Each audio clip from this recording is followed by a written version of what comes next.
আসসালামু আলাইকুম বন্ধুরা, সবাই কেমন আছেন? রাত হয়ে গেছে, ভাবলাম কোনো একটা নাস্তা রেসিপি বানিয়ে ফেলি।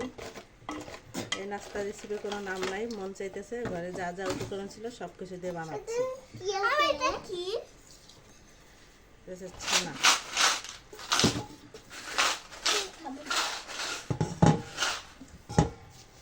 ছানা দিয়ে দিচ্ছি। হ্যাঁ, সবাই খাবে। চিড়ে দিয়ে দিচ্ছি।